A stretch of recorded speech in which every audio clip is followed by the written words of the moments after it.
This episode of the Party Loaded podcast is proudly sponsored by Audible.com. Check out their awesome catalogue of audiobooks with over 180,000 titles to choose from. And be sure to grab a free audiobook on us and support the show by visiting audibletrial.com/endgame.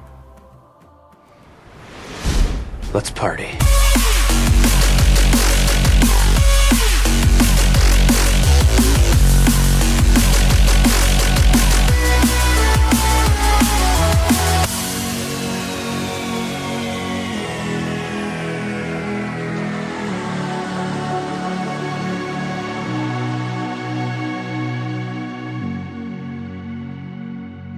Hey friends, it is Tuesday. That means it is Party Loaded time, 9th of January. It is episode 110.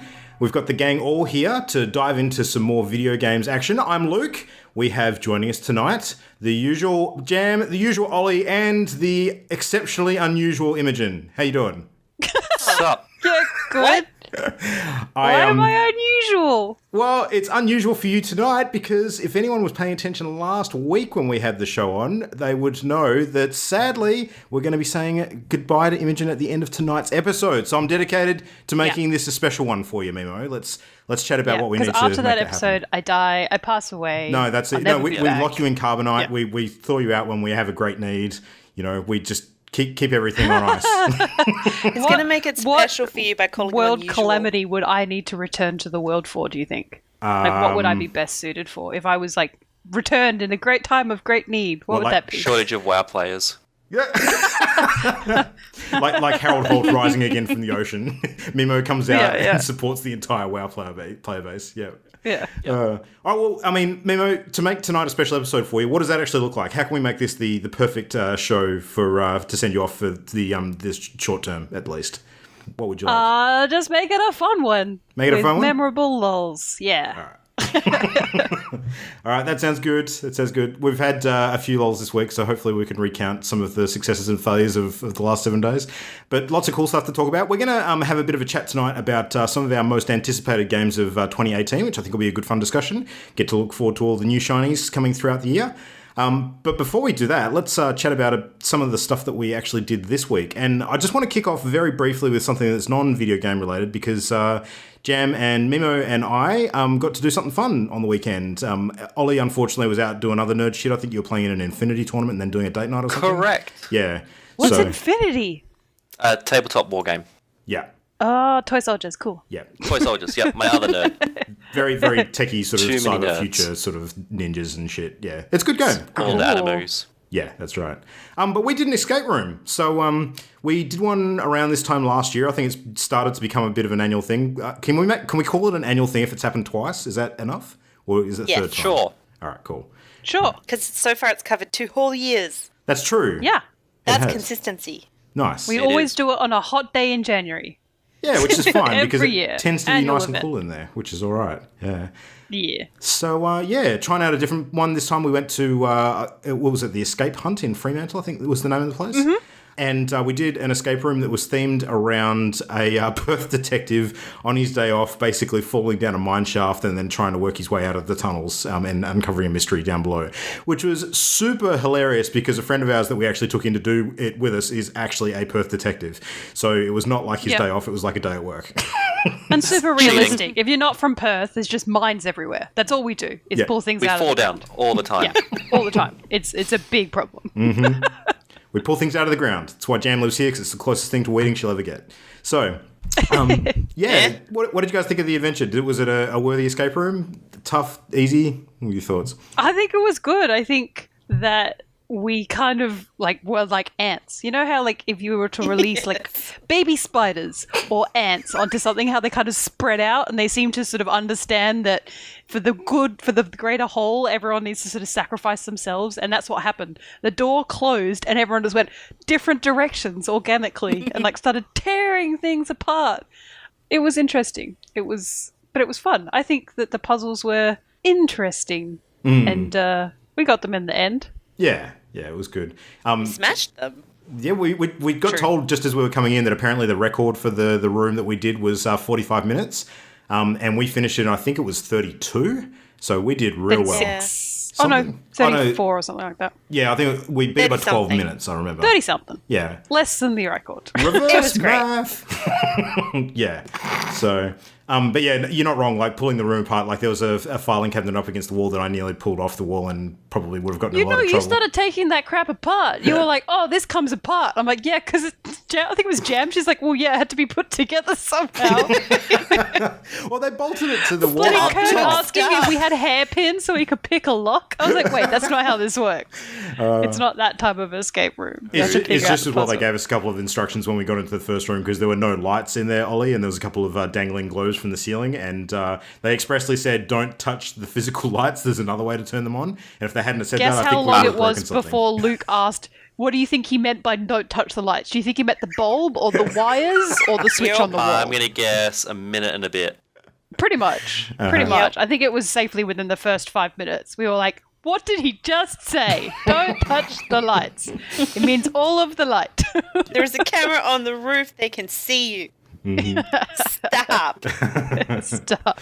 No, but we did well. Had a good time. That was a nice little intro to the week. But yeah. Yeah. Anyway. But speaking of being sort of stuck in dark, enclosed, potentially scary spaces, Ollie, we kicked off we ended last episode, I should say, with you discovering that there was new Res Evil 7 DLC out. So I'm real keen to hear about that if you got a chance to play it. What did you do during the week? I did. I got to play the Not Another Hero one, which is the Chris Redfield, spoiler alerts, by the way, for the end of Resident Evil 7. Chris Redfield appears. So for those of you that don't know who the fuck that is, that's one of the main characters from the Resident Evil franchise. And so you get to play his perspective and the events that immediately follow Resident Evil 7, and you sort of do the cleanup operation, so to speak. And yeah, it's a lot more action-orientated. It's a little less the horror element, so if you've ever played more like your traditional Resident Evil boss fights, it's very much like that, and saving the right type of ammo for certain things, and solving the occasional problem and puzzle. It was enjoyable. I think it was about... it wasn't super long. I want to say like 2 to 3 hours, if that, not even. Okay. Maybe 2. Yeah, it was quite short, but it was really fun. I enjoyed it. It was a nice little like, oh yeah, this game was good. I remember why I liked this game. It was a good time. So I think I've got one more I need to play as well. So we will see. But thoroughly enjoyed it. Nice. Getting to play like a badass rather than like a journalist. Well, not a journalist, I should say. That's a lie. Generic man, as opposed to trained soldier, is a bit of a difference. Yeah, well, I mean, It's he's a Raccoon City cop, but he certainly does act like a trained soldier most of the time. He's a lot more capable than in his this, role. He's PMC in this one, so... Yeah, absolutely. So, am I correct in that this would actually be the first time in pretty much any of the Resident Evil games where you would play Chris Redfield first person? Because it's usually third person in all the other titles, isn't it? Yes. So yeah, I think you might be right there. It's definitely the first person I can remember of him. But hey, he's pretty cool. He punches boulders. He's cool like that. Yeah, nice. I think first person is very well suited to a game like Resident Evil 7 for the fear factor, but do you think it suits the combat style well in that one, or is it just much for muchness? The combat in the original was good because it was like, oh gosh, can I kill these guys? Ooh, and then it eventually got to the point where like, yeah, I got this. You started that, yeah, I got this level with this one. So, I don't know. It was more like, oh, you guys are annoying. Why aren't you dying? Oh, I need that. Right, okay. Now you die. Sweet. Less than like, oh god, that's so scary or whatever. So, yeah. Do you know if this content's VRable, or is it only traditional content? I'm going to go on a limb and say I presume it is. Why not? Let's have some spurious facts. Because the original game was. Spurious so why facts. not? I'm going to say, yeah, sure, VR the hell out of it. All right, nice. Okay. All right, ladies, what did you get up to during the week? We played more Civilization 6. Shock, surprise.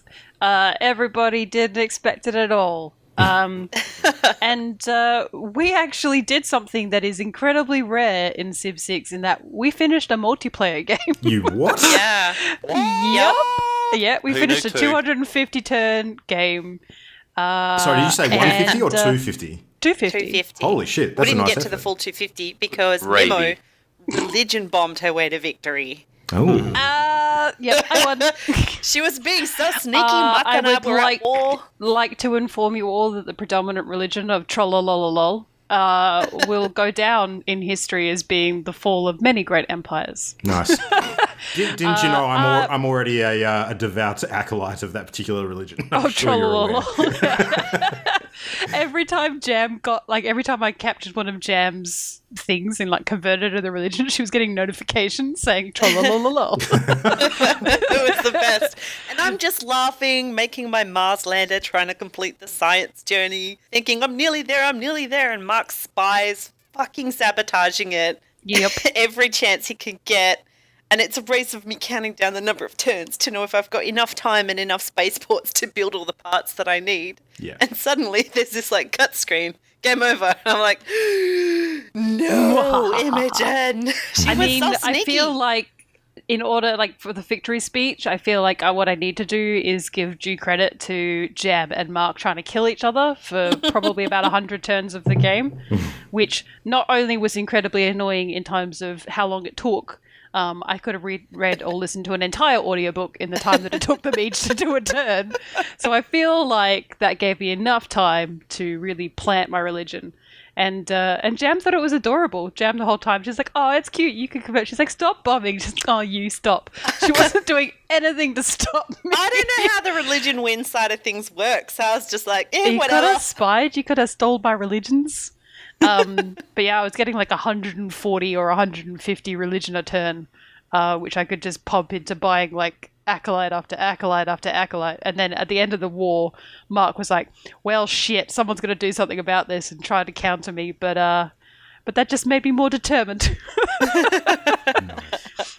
It was awesome. I was just going to mention something Civ related as well that I discovered during the week. And Jam, you especially might be interested in this because you've played the other one. Did you know? Oh, yeah, I saw this. Yeah, Fantasy Flight Games, a very sort of successful and well-known board game company, are actually releasing a new Civilization board game in the very near future. So I happen to own the previous one, and Jam and I have played it a few times. But the new one they're bringing out is called New Dawn, and it actually sort of changes the tiles over to the hex style pieces, which is a bit more like the current video game. So yeah, I can't believe it's not Risk Catan. Yes, That's exactly. not the article I thought you were going to talk about. I saw something during the week about some organisation to do with AI. Ooh, okay. Wrote a mod for Civ 5 that lets you co-op against the AI to try and stop it from overcoming civilization or something like that. Ah. I'll see if I can find the details. Interesting. That is the movie mod? War Games, and oh, jeez, No, that sounds terrifying. We're gonna have to get together for a board game Civ night at some point because that game is super fun. I'll get the new one. We can try that out. That sounds like a good time. We have to play Catan first. Yes. No new games. That is super light Civ. Come on, that's like yeah. But that means we can have lols and play. Yes. Although no lols allowed. I get told off by Luke for not paying attention. Come on. You get told off by Luke for not paying attention? I know, right? I must be doing pretty bad.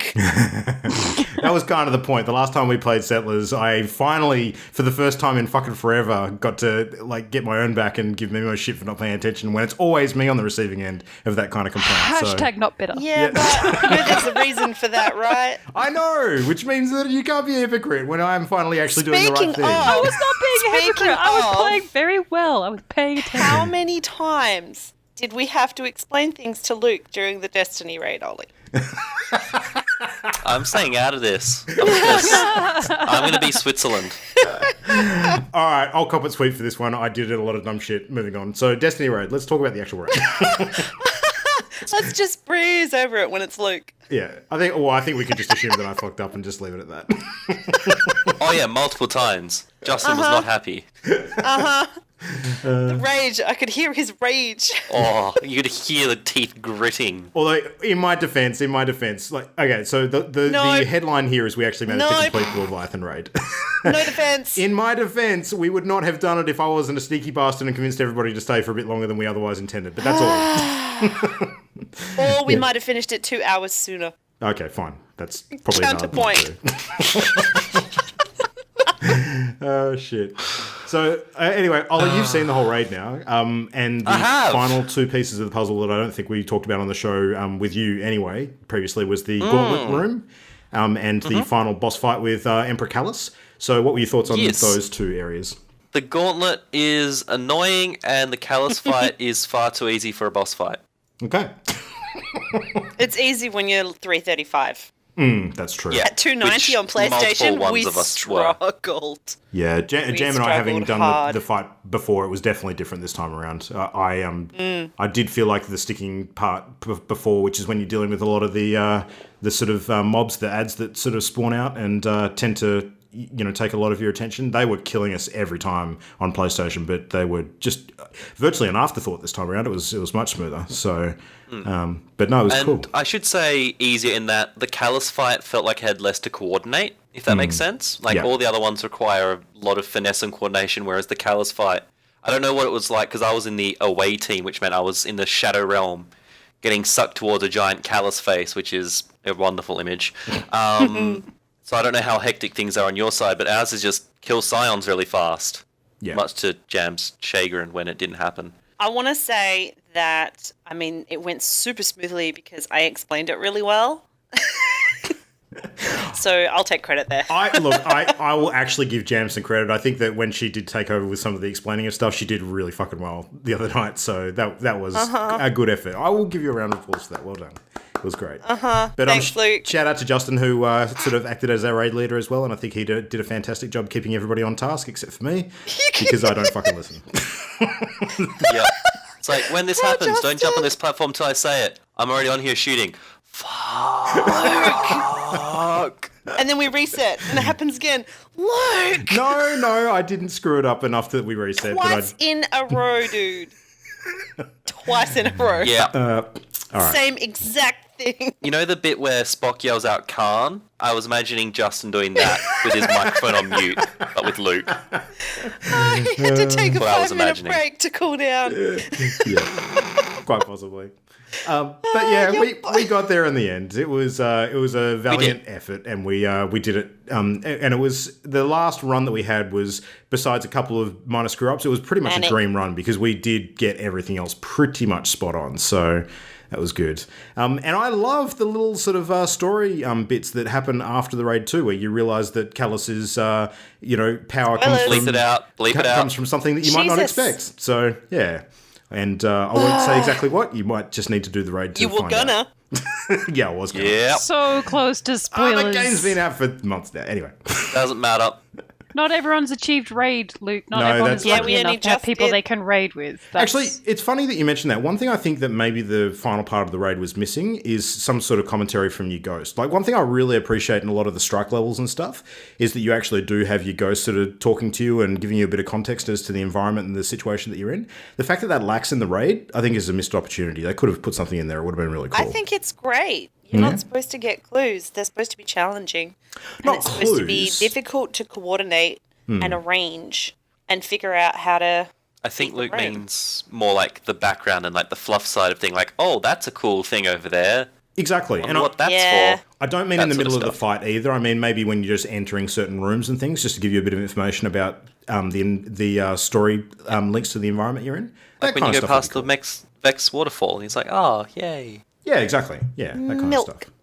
That would be Yep. good. Yeah.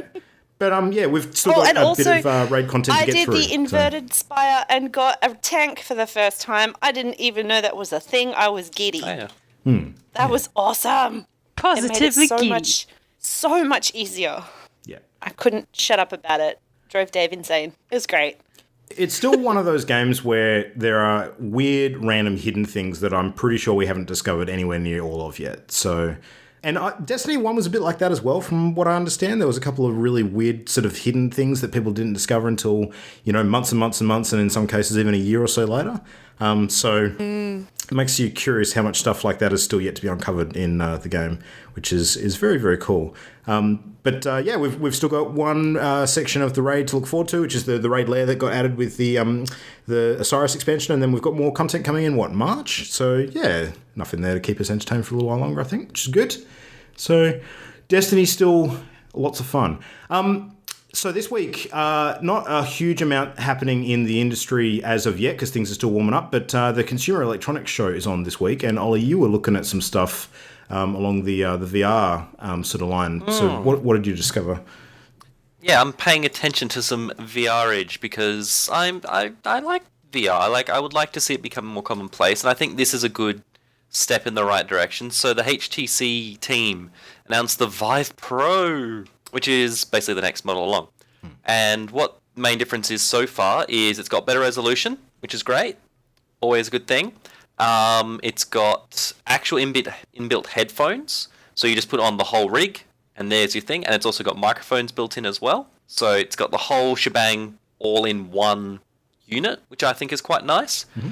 And then the other big announcement, and it's about fucking time. I was actually curious why it took so long, but I'm sure there's a million technical reasons, and someone who actually knows will be like, well, it's obviously because of this. And I'll be like, sorry. Is there's a wireless adapter coming out apparently towards the end of this year. So you don't have to have crazy wires everywhere and tripping and killing yourself or have an assistant constantly following you around when you play VR. So that'll be really cool. I think that will be a big change because suddenly you don't need to have like a wire rig essentially. So that'll be really cool. Might be related to a plutonium shortage because I think you have to walk around with like a proton energy pack on your back, like a miniature nuclear reactor to power the thing or something similar. I don't know. There's got to be a power pack of some sort, surely. Like it's got to be like a giant belt attachment or something because, I mean, otherwise, how's that going to work? I don't know. Did they show any pictures of it? Of the new model, yes. Of the adapter, I think it's called the Vive Port. I haven't actually seen anything, but that's because I've only been grazing. I have a feeling it might only be so there's potentially one less cable, so you still have a power cable attached, maybe. Because otherwise they would have been announcing like this new battery and stuff like that. So yeah, that's my presumption. More spurious facts. Decent batteries do seem to still be a limiting factor in a lot of this kind of stuff. So yeah. Yeah. So I imagine it'll still have the power cable, but having that like tangle of wires no longer being a thing is quite pleasant. As one wire is much better than multiples. Yeah. So, Mimo, because you now, as of Christmas, own every console under the sun, are you potentially going to still look at VR at some point? I don't own the Onyx. Oh, okay, all right. the Ouya, you mean? Yeah. I have considered PSVR for something that I just realised I forgot to put on my list for later. Oh, yes, I know what it is. But, that's where I'm at. But I don't know. I feel like if I was going to buy VR for anything, it really should be for my PC. Because that's definitely the more powerful console that I have, like, out of all of them. Yeah. But I don't know. There's nothing that's grabbed me yet. So we'll see. We'll see. Yeah. It will be interesting to see if there's any big VR announcements this year. There wasn't a lot in 2017, 2018, maybe. I think there's still some life in VR as a concept, and definitely different companies have banked on it a bit more than others. But anyway, speaking of announcements, I'm going to buck the trend for a minute and talk about something that is pretty much along the lines of spurious facts, because this is more of a prediction related to a lot of chatter going on at the moment.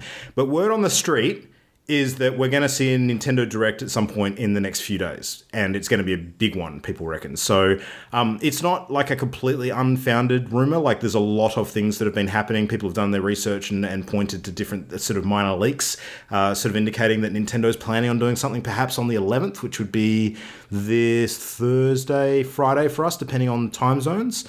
But around this time, if you recall, last year was when Nintendo did the initial massive direct presentation unveiling and outlining all of the details around the Switch, which was quite the big thing at the time. So given how well things are going for them at the moment, and given that they want to capitalize on some of their recent announced successes, like the fact that the Switch is now, as of I think this week, outsold all of Wii U sales across Japan, and it's now been declared as the fastest selling console in the history of America as well, which it beat out the Wii, which I think was the previous record holder. They pretty much have the perfect setup to announce a whole bunch of big release plans and titles for 2018. So what do you guys think? What do you think the year is going to be like for Nintendo, sort of looking ahead? Are we going to see another bumper year like 2017, or are we going to see something a little bit more measured and maybe things slow down a bit, if you had to guess? So, Mimo, you've got a Switch. Let's get your thoughts first. All right. I have a controversial thought, and It might not be 2018, but I feel like this is it's something that I mentioned to somebody in a throwaway fact, and I can't remember if I mentioned it on the podcast. But when I play Switch, I am overwhelmed by how well I think it would translate into a VR or AR platform. Okay. Now, I don't know how that would happen, but I feel like the controllers are natural enough, and if they could find like a way of making it very simple and turning it into like AR/VR or like a mixed reality type situation, I think that would do really well. And I think a lot of the games that are being developed for Switch, because they are developed, a lot of them sometimes with the motion controls as well, I think it would go well. So I hope or we'll see something from Nintendo in terms of peripherals for the Switch. That's where I'm thinking. Interesting. We're going. I guess the I don't think it will be games, because you've played Odyssey, Luke. Yeah. I can totally see them just dropping that the reason why it was originally delayed is because in the back end of that game is like some sort of, they could just add a patch to it and suddenly it's like there's a VR/AR version or mode to it. I can just see it happening. And like Mario Kart, and there's emulators of it already in a VR setting. And there's the VR world in Japan, which has the Mario Kart mode as well, which is supported by Nintendo, I believe.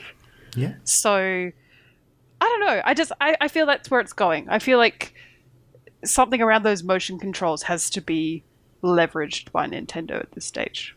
Interesting. I could be way off base here, but if they were going to keep being innovative and cool, then to the cool inverted commas, of course, because that's relative.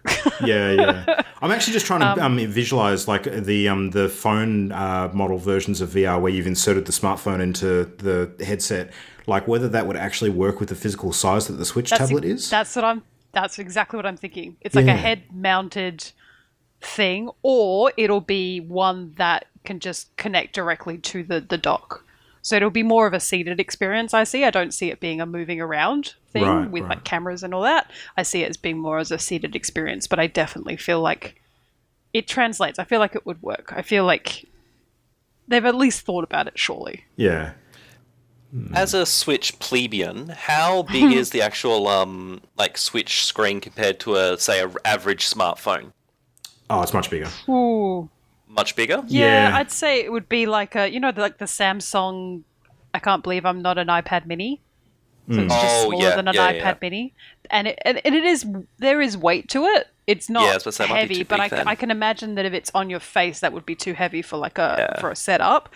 But I could totally see them moving that way in the future, like a version of the Switch that would still connect to the docks that everybody has. But I don't know. I feel like there's something there.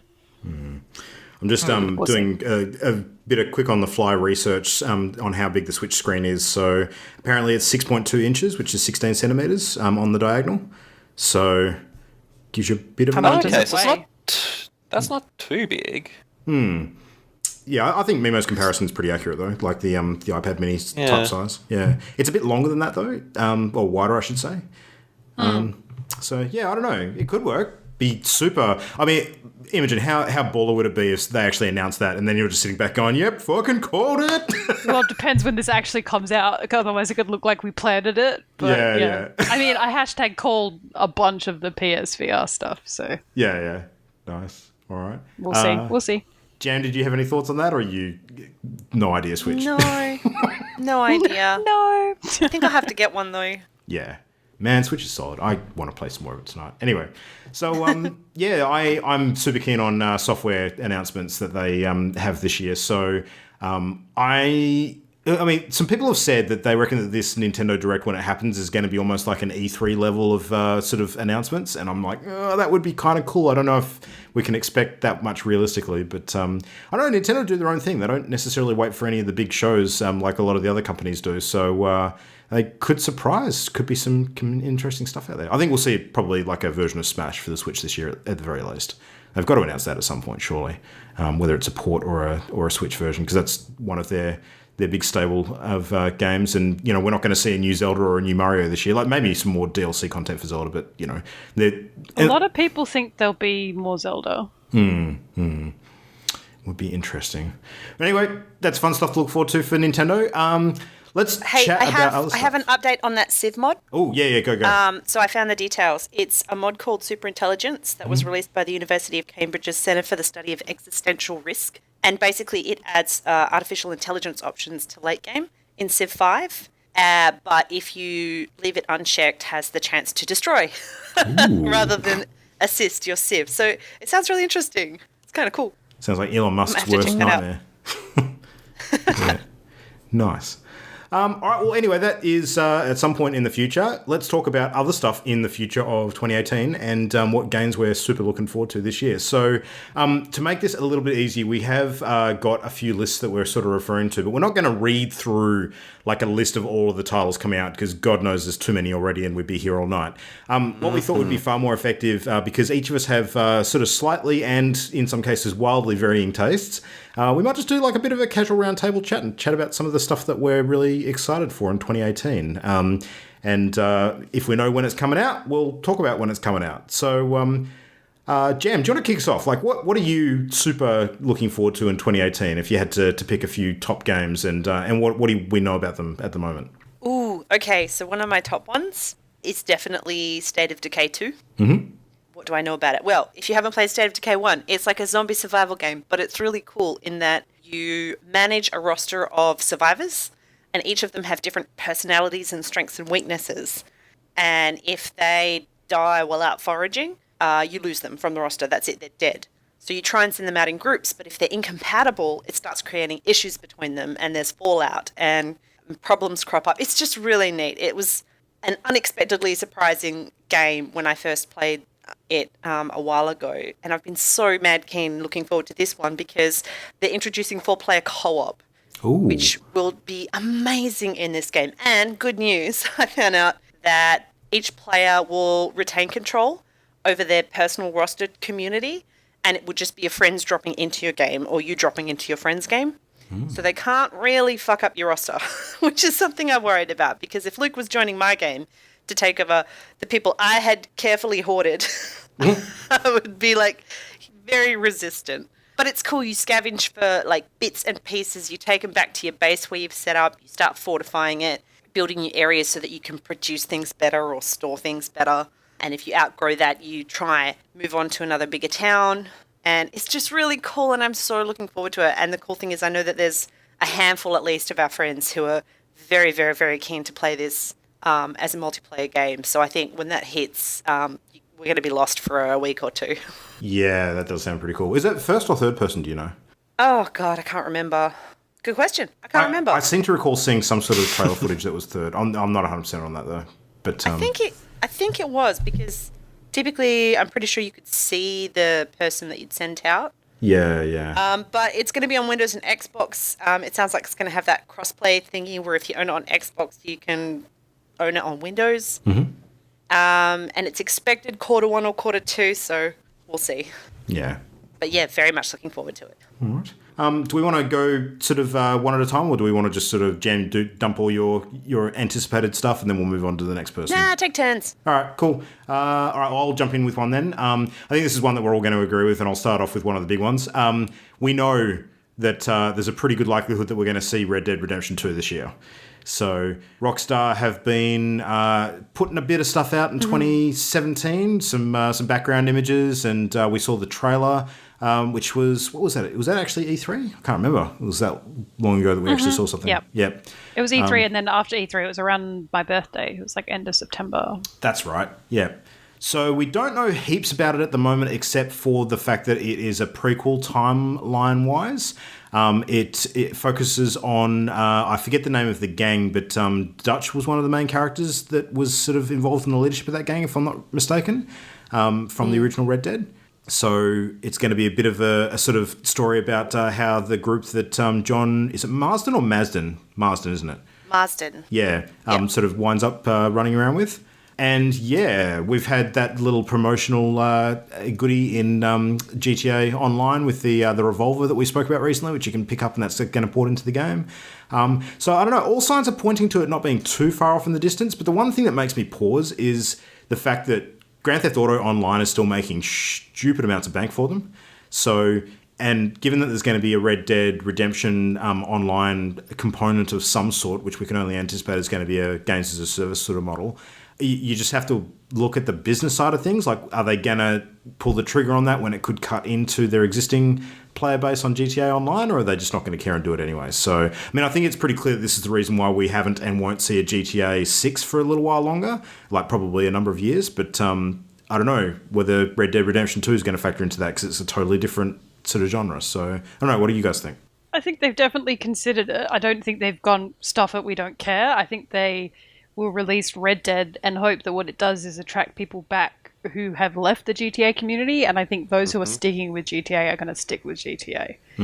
Or play both, because they're fans of Rockstar. I don't think in this case there's going to, this stage of GTA 5, there's going to be an awful lot of like cannibalizing their community for it.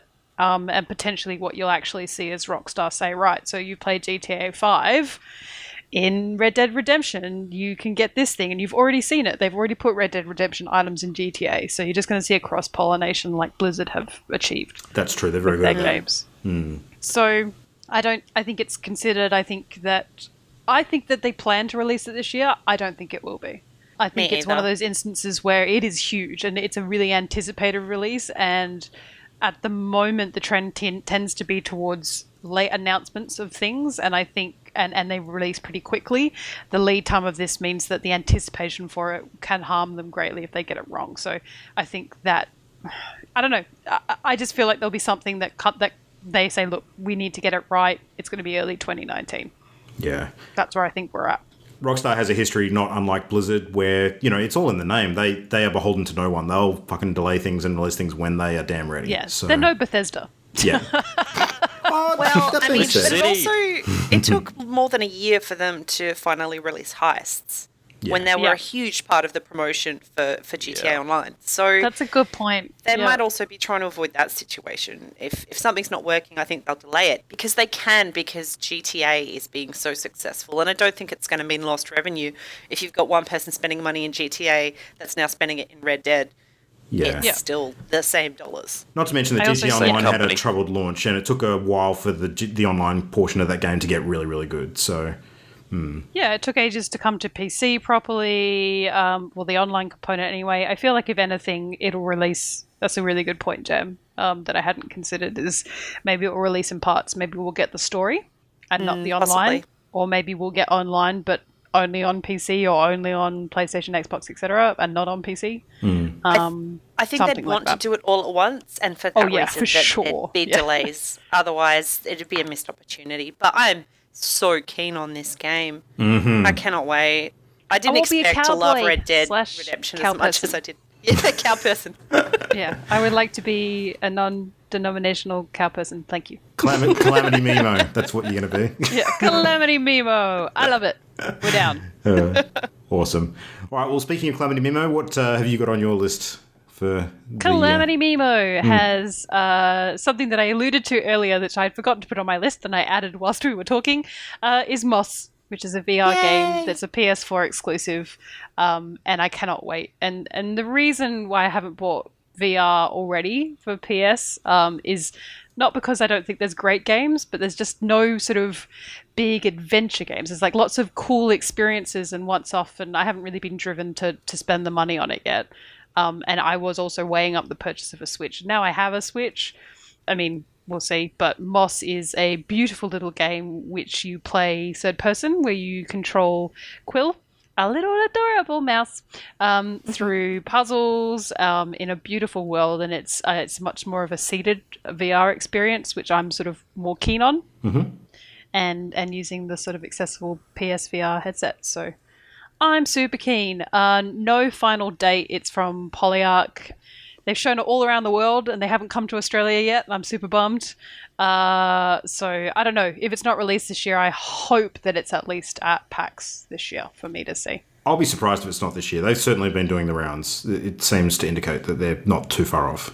Yeah, they're another one though that they will take. That following for Moss is huge. Everything that they've released physically, like T-shirts, posters, little sculptures of Moss that they hide around the place, people find them within seconds of them placing them.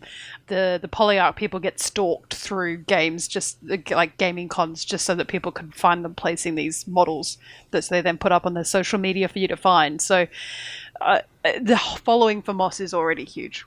So they'd want to get it right. Yeah. Same deal as Red Dead. And I hope that what it is a driver for a lot of people, like that tips them over the edge of VR. I think it's a game for people that's not like Doom VR and shooting things VR. I think a lot of people, and once they do Moss, then you're going to get into the other world of puzzles sort of VR games that we already know are available. So I hope that it will be, like, in a way, a gateway VR drug. Yeah. It seems like an important one for PlayStation, as to push their VR brand for sure. And for sure. Make sure that they don't have another sort of Kinect story on their hands. That would be a real shame for everybody concerned. I don't think that'll happen, but yeah, I don't know. I'm sure it'd be the fear for some. Ollie, what about you? All right, completely opposite to the lovely, cute, cuddly Moss. Fuck yes, it is. I will. Not cuddly. I'm looking forward fierce Moss. Quill. It's got a little sword. I'm looking forward to a game called Agony. So Sounds great. Yeah, it says it all, really. Says it all. So this one is a survival horror game set in hell. As you make your way through hell and you're trying to like get your memories back and whatnot. It's very Geiger and just all sorts of, I guess, a bit of Hieronymus Bosch in there as well. Yep. Just all sorts of crazy, creepy, far out there, stuffed up, messed up survival horror, body. There's a lot of body horror. That's the word I'm looking for. There's lots of body horror stuff in there. So yeah, it was kickstarted in 2016. So it's definitely coming. And it says this year apparently. So fingers crossed for that one that it's not shit and isn't just really pretty, because it looks amazing. Like the graphics for it and the effects and some of the design work looks awesome. So I'm looking forward to it. I hope it lives up to the expectation. Yeah, I was going to say, the thing that I remember seeing of this looks like a David Cronenberg fever dream. It looked horrifying. So, yeah, pretty much. Yeah. Nice. All right, well, back over to you, Jam. Let's go full circle. What else you got? Another one that I'm very much looking forward to is BioWare's new one, Anthem. Do you remember seeing that one at E3? Yeah. It just looks Was that sweet. the Everyone is Iron Man? Yes. So Yes. it Looks like beautiful Destiny meets Mass graphics. Effect. Yeah. Yeah. And it looks like you're in this city that's walled, and when you go out of it, you get your Javelin exosuit, which you can customize different ways, and explore the wilderness. The very dangerous and gorgeous and wild wilderness. And I haven't seen a lot more about it apart from that trailer, but it just looks so beautiful and like so much fun. I still remember watching that Javelin that was flying along through the forest just dive into the water and start, maneuvering to flank something by following the river up. It was so cool. So cool. I'm really looking forward to it too, but I am very, very concerned given what happened last year with some of the EA/BioWare action around, EA in general. And Mass Effect last year was not a great story, all things considered, so they've kind of got some ground to make up as far as public confidence goes and not fuck it up again. Mass Effect had the disadvantage of following in the footsteps of a phenomenal first trilogy. The bar was set so high, and I think they've learned from that a bit, but Anthem just looks different in so many ways. Completely different animal. I hope so. I'm definitely going to get it because it just looks like a world I want to explore. If everything else is average in the game, I'm going to thoroughly enjoy exploring the world they seem to have crafted based on the footage that I've seen. There's so much detail. It just looks so rich and interesting. The interesting thing too is that if this ends up being like an Xbox sort of timed exclusive, I think this is probably one of the big ones that the Xbox brand has against it for the immediate future, because if you look at all the PlayStation exclusives, That it is. I don't know. I'm pretty sure it's expected Q4 for Windows, PlayStation, and Xbox. It seemed to indicate, given stage. the amount of attention it got at E3 last year, because it was in all the Microsoft presentations and they were pushing it quite a bit. So I don't know, maybe I don't know. Time will tell. I hope it comes yeah, out. it's meant to be for all three. PlayStation 4, Xbox One, and Microsoft Windows. Okay, well, there you go. Maybe it'll be like Destiny, where it's on multiple platforms, but they have some platform exclusive content similar to the PlayStation possibly. Strike. Yeah, Yeah. stuff like that. Okay. All right, well, I'll talk about something that before last year would not have been relevant to me at all, but because I discovered the Yakuza series and I know how friggin' good those games are, Yakuza 6 is coming out this year, and I'm super looking forward to that. So we actually do have the date on that, which I'll just bring up. But the only thing that concerns me about Yakuza 6 is the fact that I still haven't played the games in between yet. So I've played 0 and 1. The remaster of 2 is coming out at some point later in the year as well. So I'm going to be playing this a bit out of order, but I had a brief look at the description of the game. Kazuma Kiryu is still the main protagonist, so I know who he is, I know what he's about. There's a young girl that gets introduced in Yakuza Kiwami as one of the main characters, which still appears to be in this one too, named Haruka.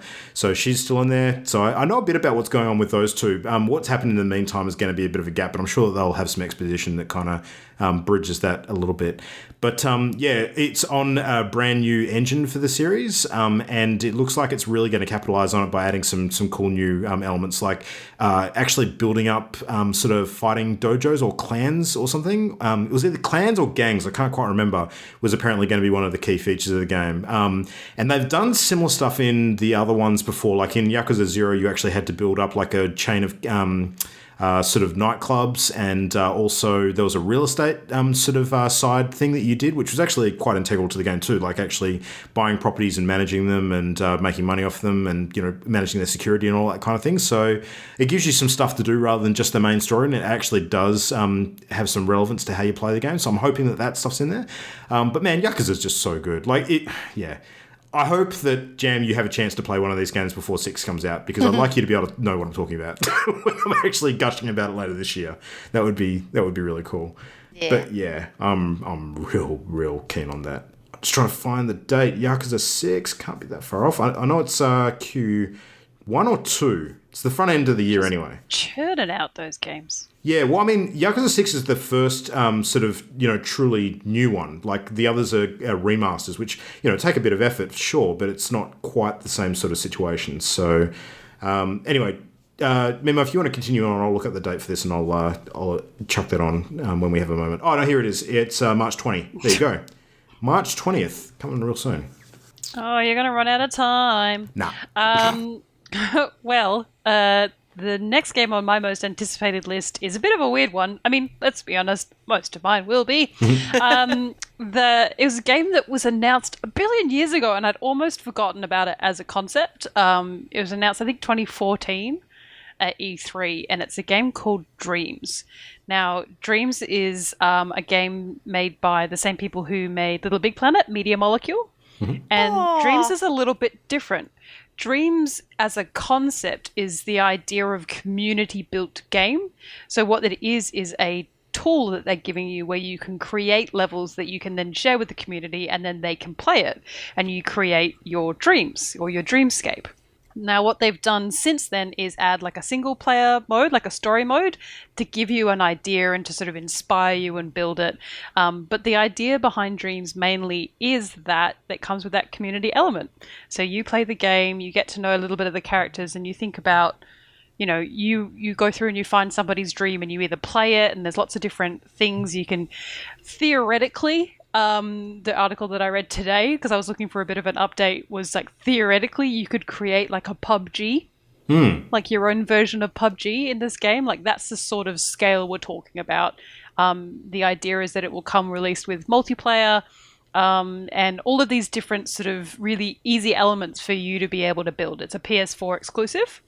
So again, maybe another win for PS4 this year. It sounds and looks really cool. And I believe if you've ever played Little Big Planet, it always came with like a level creator.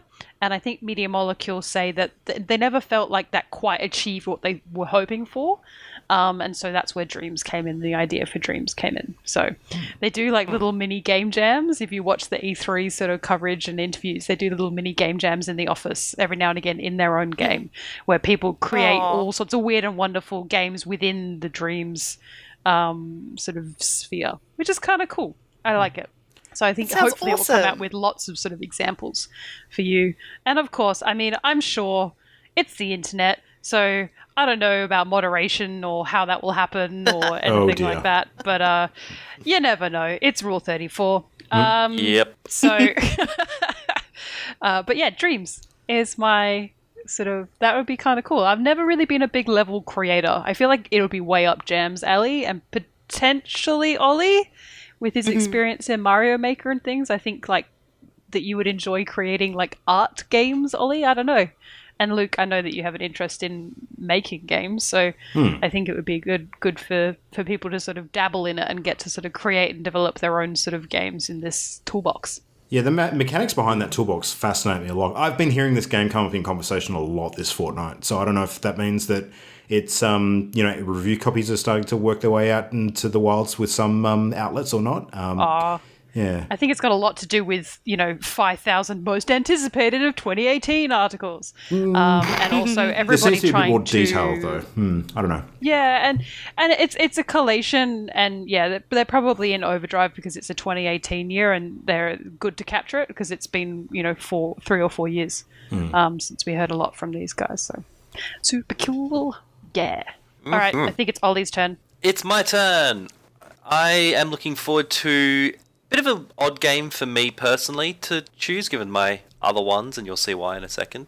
So, A Way Out. I don't know if you guys have heard of this one. Fuck the Oscars! So this follows... Yeah. Sorry? Fuck the Oscars! What? Don't you remember that from the Game Awards? Anyway, yeah.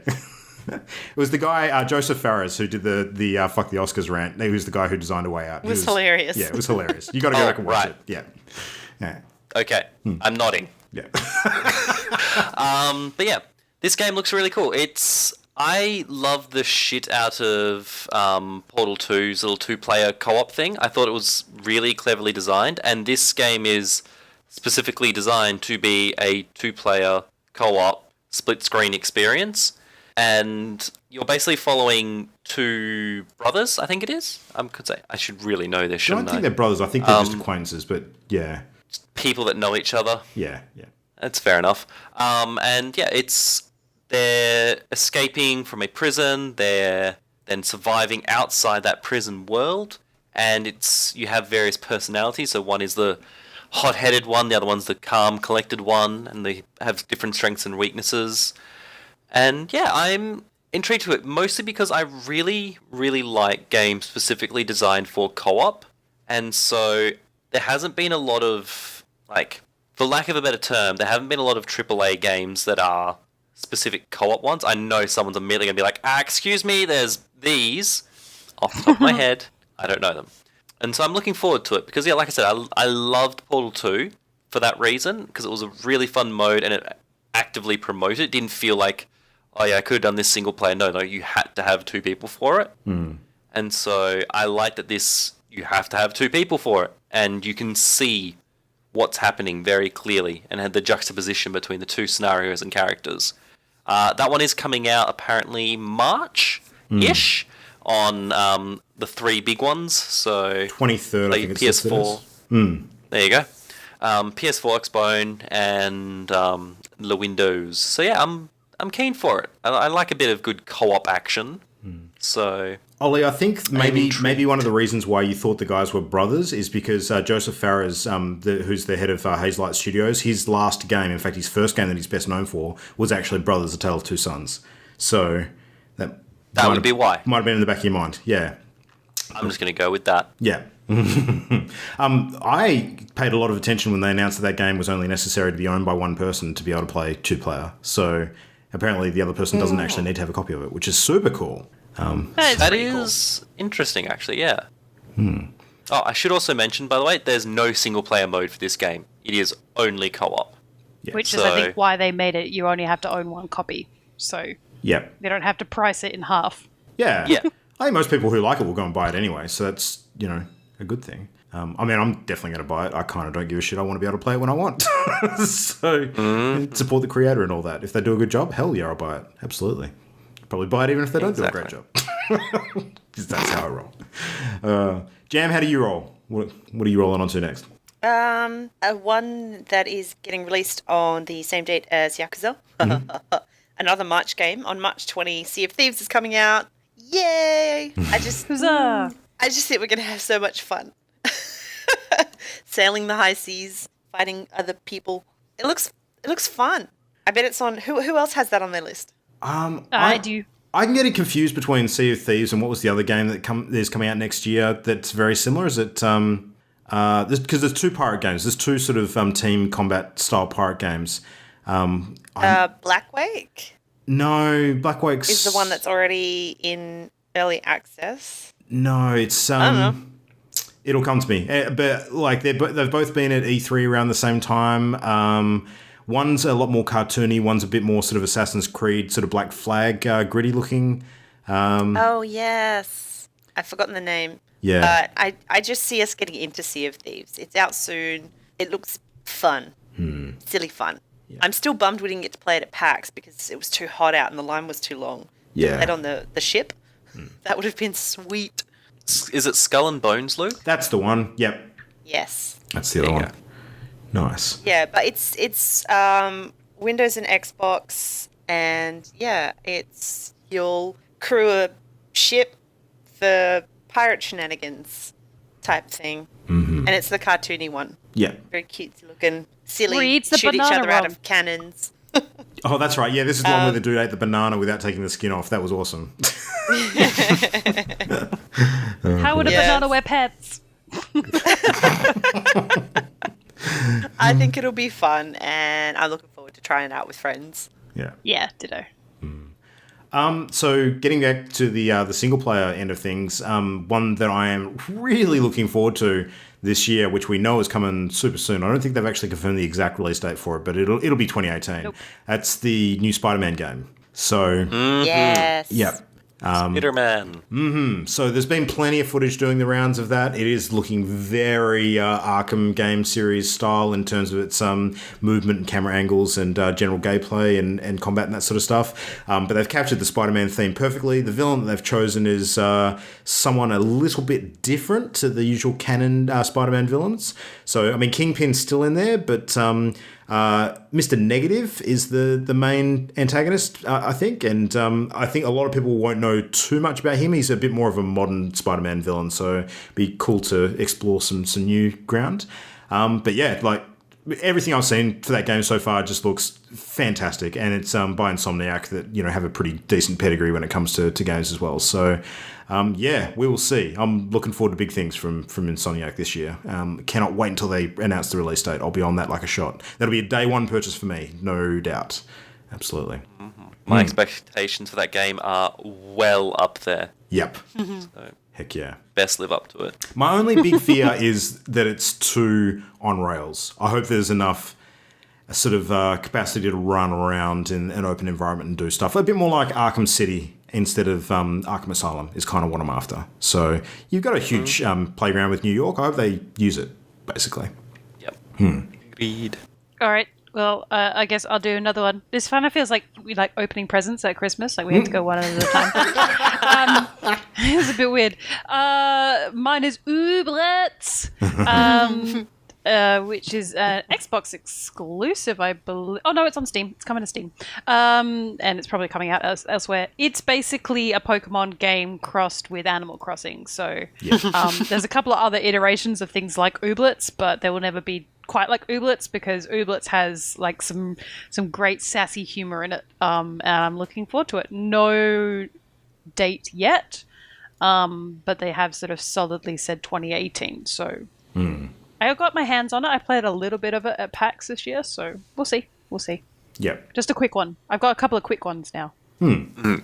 All right.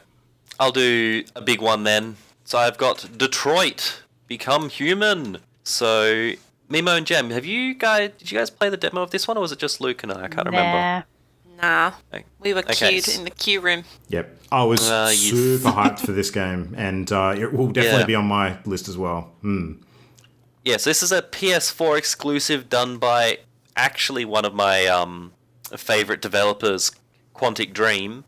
So they do make some of my favorite games. So it is about a near future society where we've got all our and Androids? I'm going to say androids. Someone's going to correct me on that, but I'm going to say android. No, I think that's right. Yep. Yeah, let's go with that. And the whole interplay with what does it mean to be human versus what does it mean to be machine, etc. and so forth, and dealing with the human and emotional situations therein. So there's a bit of problem solving in there, a bit of puzzle, a bit of cluing, a lot of butterfly effect style choices so far. We don't have any, I don't know if we have any solid release dates. All I've got in front of me is Q1 or 2, 2018. That's about as concrete as we've got, I think. Question mark? Yeah. So no, I'm really looking forward to this one. Like I said, Quantic Dream make good, thoughtful games, and definitely some weird and wacky stuff. And from what we've played and what we've seen in various trailers, they definitely are not going to be holding back on the serious business issues. So I do like a bit of grit in my fiction, so Yeah. I'm looking forward to see how our endings diverge. Like how we each conclude the game and comparing notes and going, no, that didn't happen. Yeah. In my game, I did this. Like Actually, that's pacifist a good something point.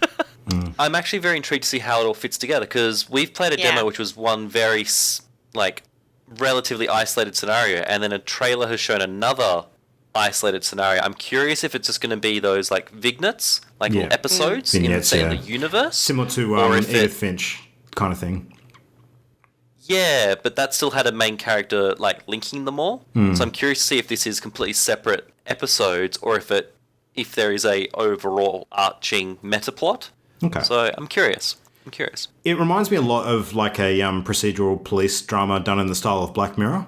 So if that's what we're getting, Very Black Mirror, yes. Very much what I'm hoping for. That would be really cool. I love what we played at PAX. So Yeah, well, it should say the trailer we watched, the other trailer that I've watched, had nothing to do with the police at all. It had to do with a nanny bot, essentially, for lack of a better term. So that's what I mean. They are completely separate scenarios. There's no linking factor. yeah. Well, don't forget too that the very first one we saw, which was way before the hostage situation one on the roof, was actually a street riot involving androids basically smashing through shop windows and that kind of thing. So yeah, we've already seen 3 totally separate examples of what is coming in that game. So I hope that there's a lot more than that. I hope we haven't seen a good half of the game already, because that would be disappointing if it's only, say, half a dozen scenarios. I'm hoping there's stacks of them, but obviously there's only a certain limit to how big this game could be. So Yeah. I am intrigued. For sure. All right, well, let's whiz through a few last ones. Jan, what else you got in your list? Okay, a couple I don't think other people are going to mention. The Wolf Among Us 2, Season 2. Loved the first one. That's a Telltale episodic series based on fables, like Snow White, and all of them sort of lumped together. And it was so good. I adored it. I've played a bunch of different Telltale games. It's definitely one of my favourites. And also, does anyone remember a game called Faya? It's a little indie game. It's a baby wolf running around exploring this environment and trying to bring sort of sound and song back. Oh, yeah. Because the bad guys are trying to take the sound away or something like that. I don't know a lot about it, but it looks adorable. It reminds me of Ori, which is also what I'm looking forward to. The next Ori game, Will o' the Wisps. But yeah, it's this cute little one that I remember seeing at E3, and I'm looking forward to seeing how that turns out and seeing some more reviews of it.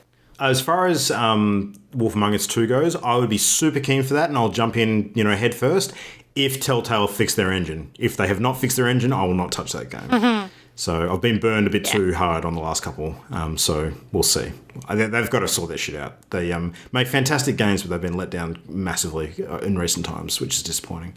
So I am also looking forward to Ori and the Will of the Wisps. I'm not 100% certain that'll be a 2018 release. I really hope it is. It seems like it might be, but that hasn't been sort of confirmed for a particular date yet. New God of War. So that's on the very near horizon, I think. If I recall, there's a February date attached to that. I'll have to look that up. The other one is we now know that there's a new Mega Man game coming, so Mega Man 11, which was announced a couple of months ago. I am super keen for that. Yeah, we have a few good things to look forward to in the back half of the year, as well as the front half, which I think will make 2018 be a bit similar to how 2017 paced out. We didn't have a glut of releases at any one stage of the year. It was pretty well spaced out, which I think is what made it one of the best years in gaming. So, yeah. Ollie, what else you got? I've got a few. So my ones, these are hopefully out in 2018. Let's find out, sort of thing. So one of these is Death Stranding, the Hideo Kojima wacky, wonderful. I don't even know what it is. Like survival. I'm going to say survival horror. I'm going to say it's survival horror. It's survival not. It's not going to be 2018. It's there is no way. I'm going to say that. I mean, I'm hoping. I'm optimistic. I'm not expecting, but I'm hoping. And then also Cyberpunk 2077. Hoping, again, just being optimistic. That will be a big game, so I feel like it's probably going to be 2019. Yeah, I agree. I'm looking forward to it, but I don't expect it this year. Yeah, that's like my most anticipated of the decade. So These are all hopefuls. And the other one was Metro Exodus. So I would like that. That would be nice. But Please? again, please, sir, can I have another Metro? That is slated for 2018. They have said 2018 for that one. So I would like that. That would be great. I do love my Metro series quite a bit. I have read that book many times. It is a good book. So yeah, I'm looking forward to a few. Looking forward to a few. And not to forget, Mimo, what else have you got to close out your anticipated list? Well, other than obviously Ori and Will of the Wisps. I have one quick question relating to that, and I don't want to be a dick about it. Save it for later. Save it for later. Are you going to play it before Save it the for other one? later. Anyway, I have to know. The reason I said save it for later, and since you've already ruined it, is that was going to be my outlandish gaming prediction of 2018, is that I'd actually finished the original game. Oh, okay. So thanks, Luke. Sorry. Way to take Inquiring a hit, dude. minds, You all forgot that. me. You forgot me in order, and then you steal my joke. All right, so He wants to make it a special episode for you, remember? Yeah, it's got to be memorable. consistent. I've got to step on your words Yeah. at least once during the show. I also Otherwise, can't make it too good, so it's that not I want to familiar come ground. back, right? All right. So a game shut that up. we saw at PAX that I'm really looking forward to, which is bizarre because it's a puzzle game. It's called The Gardens Between by the Voxel Agents, which looks super cool. I just really like it. I'm really digging the sort of narrative take me on a journey games at the moment. So The Gardens Between is definitely that. Obviously included in that is Florence, but I don't know when either of those were released. It's just I saw Gardens Between would be a solid 2018 title. Kirby Star Allies, sorry, not All Stars. Kirby Star Allies, which is going to be a multiplayer game for the Switch and contains my favorite pink vacuum cleaner, Kirby. So I'm really looking forward to that. And it is sort of like a Mario Party-esque type thing. So that looks really cool, and I'm looking forward to that. More good things for the Switch would be great. And my list wouldn't be complete without some weird and wonderful, wacky indie games that I found on my list and I've sort of put to look out. What Remains of Edith Finch was one of mine from last year, so maybe some of these will be great. Other games that I played have not been so great. So my weird and wonderfuls are Meanwhile, and Meanwhile is being developed by Zarthfoam. Zarthfoam, it is a choose-your-own-adventure graphic novel where you choose based on what you think the comic tiles coming up are going to indicate. So you do it. Yeah, it looks really cool. It's kind of sweet. It's like it's more choose your own adventure than it is really a game, in the classic sense. In that, the game part is being able to weave your way through the story and seeing where it takes you and how things connect and why that might connect to that, which is really cool. I recommend you look up some trailer of that. Also, the Untitled Goose Game. Who's not looking forward to the Untitled Goose Game? I cannot wait. Yeah, the Untitled Goose Game, which I hope is what it remains to be called, Absolutely. is being developed by House, which I believe is an Australian developer. Is that correct? Yeah. I think so. Yep.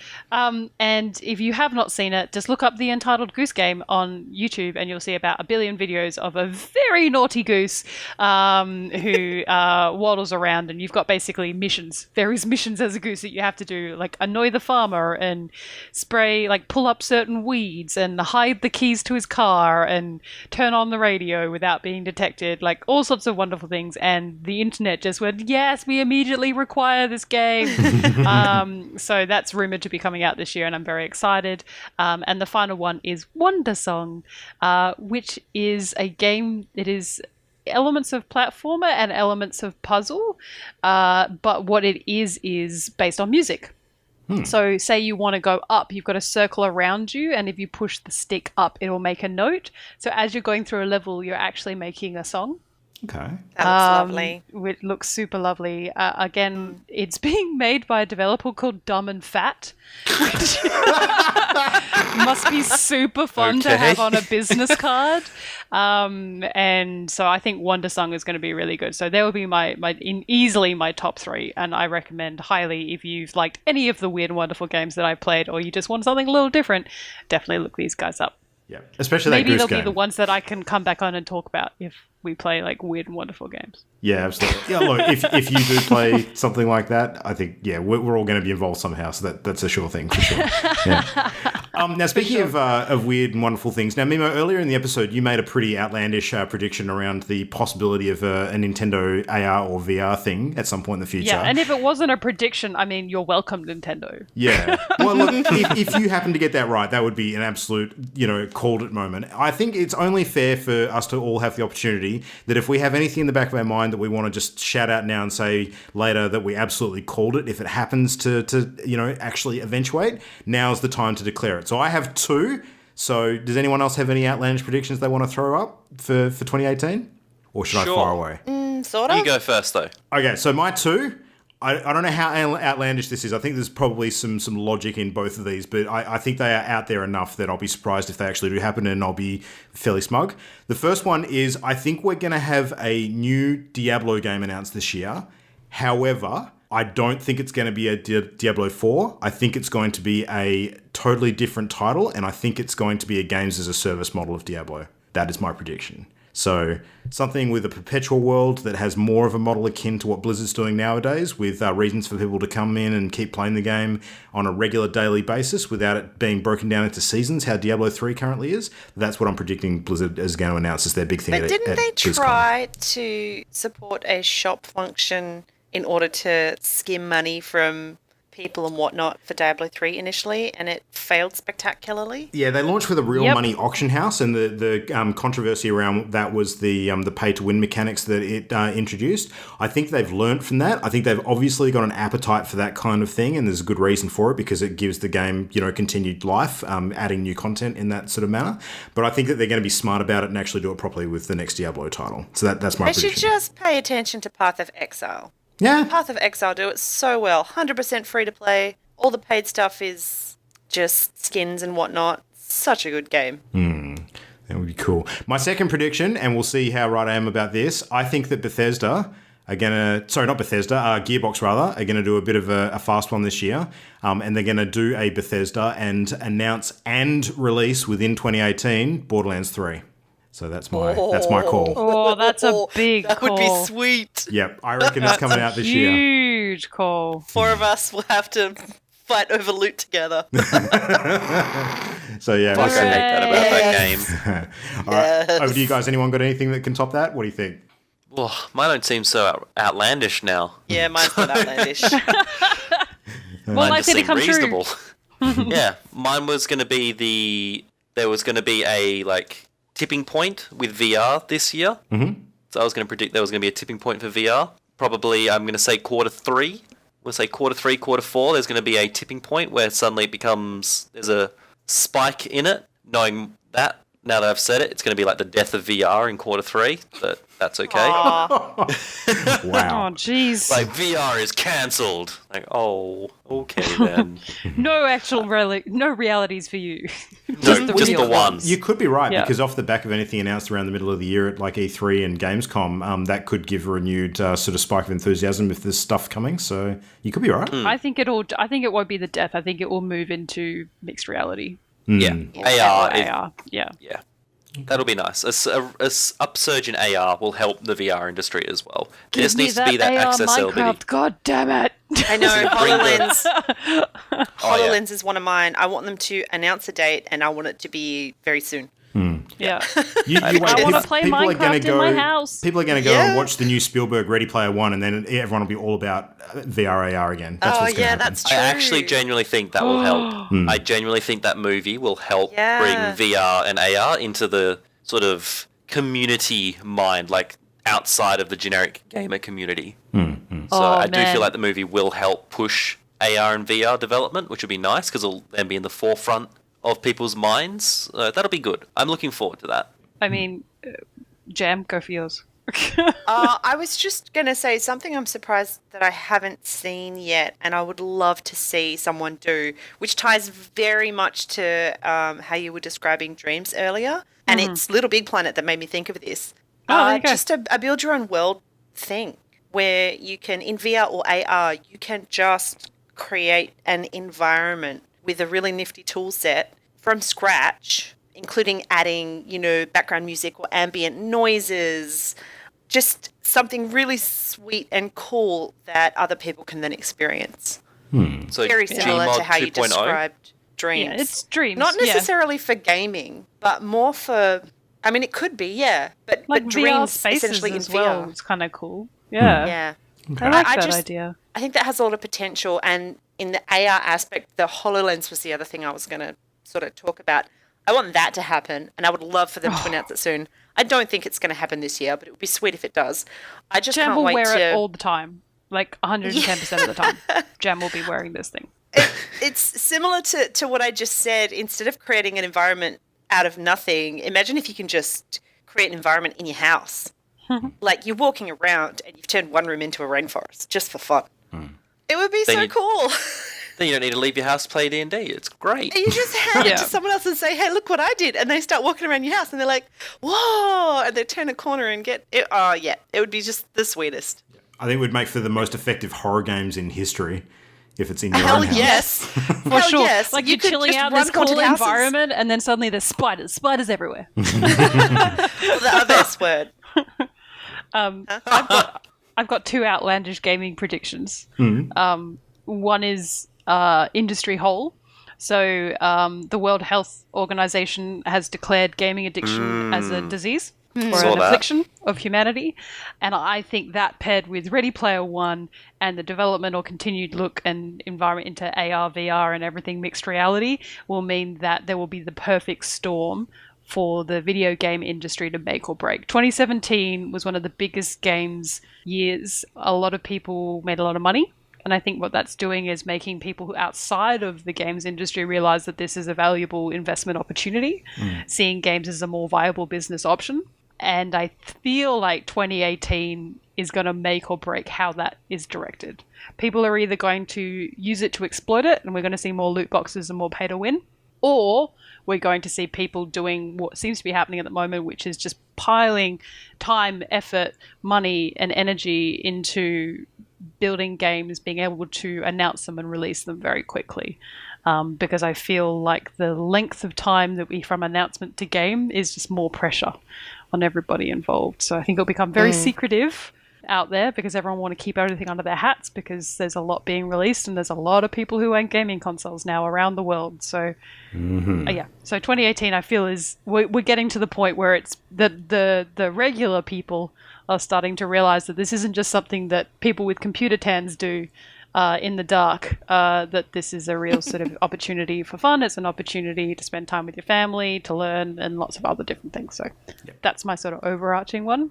And my second one goes to a comment that Luke made earlier where he said he'd be fairly smug if he got something right. I predict he's going to be incredibly smug. Some might say insufferably so. Yes! No, Exactly. no bet, no bet. Yeah, I'm not even going to bet against that. Yeah. That's flat odds, that one. Yeah, Oh, jeez. that's not really a risky prediction. Outlandish gaming prediction. Yeah. I think if anything, the outlandish gaming prediction was that you would be fairly smug. I think you would. That I wouldn't be. Oh god. No, yeah. Yeah. No, who knows? I'm Something sure. else I'll that find I want- some reason. For sure. Something else I want in my heart of hearts is The Last of Us 2, but there's just no way it's coming this year, right? No. I don't think so. No. Naughty Dog. has Just got say it some is and then be right. Fuck it. That's true. People Fingers don't remember when you're crossed. wrong. Except when I'm wrong, and then Jam always remembers. God damn you, Jam. Anyway, so I don't remember very much, but I'll remember that. yeah, you absolutely will. All right, well, that is a pretty fun episode. Mimo, how did that rate on your fun scale? Did you have a good time tonight? How you feeling? I did. It was fun. Yeah. I feel like we got all of the experiences in there. Yeah. 7 out of 10 Behind the could scenes do with less shenanigans was Luke. happening. Yeah. Oh, nice. All right. Well, do you want to take us out? How do people get hold of us and all the usual stuff? Go, Mimo.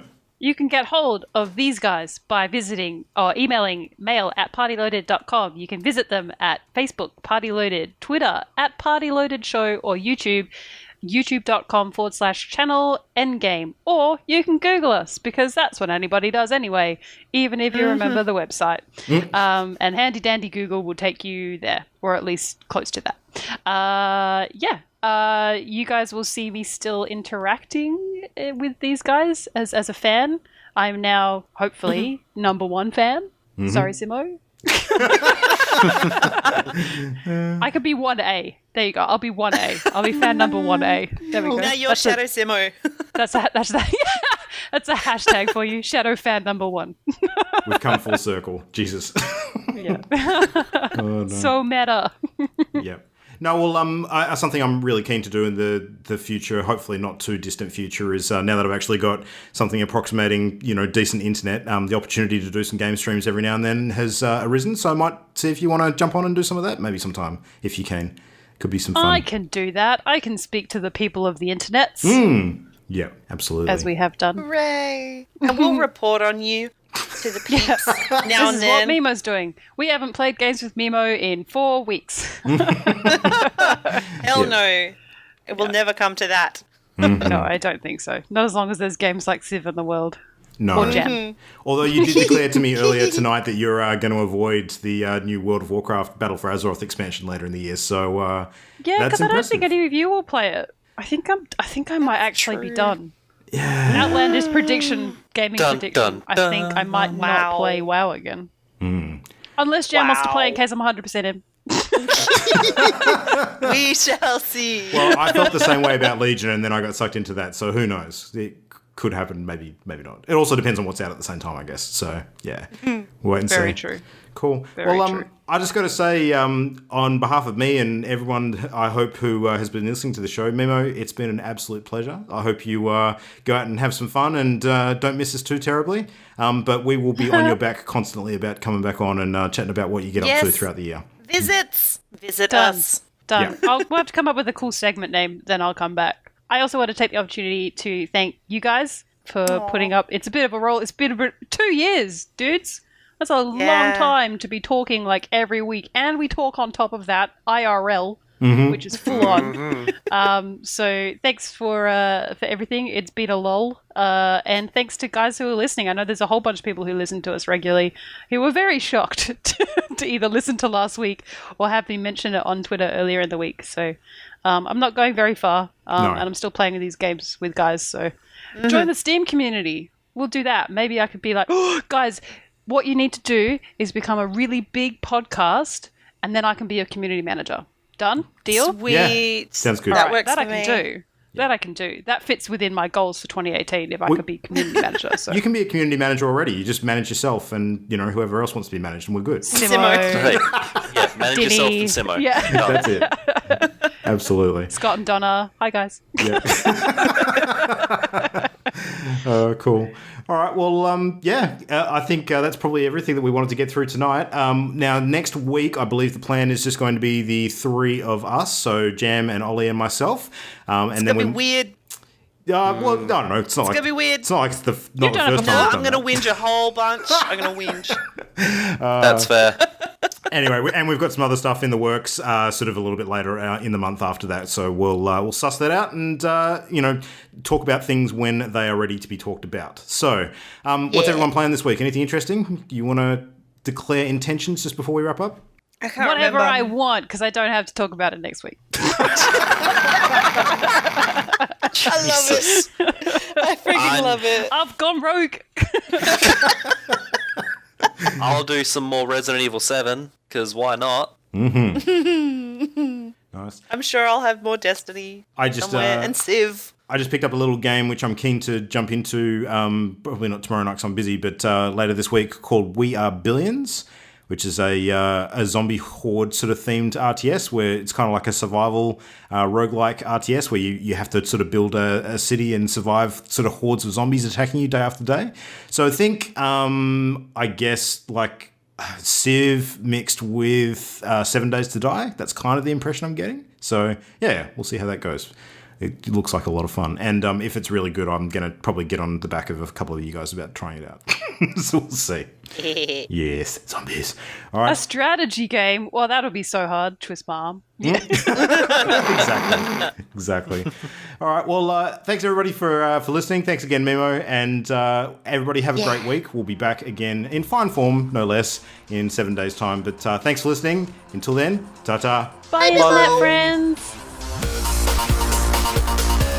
The Party Loaded podcast is a Channel Endgame production. For this and more great gaming content, bookmark channelendgame.com.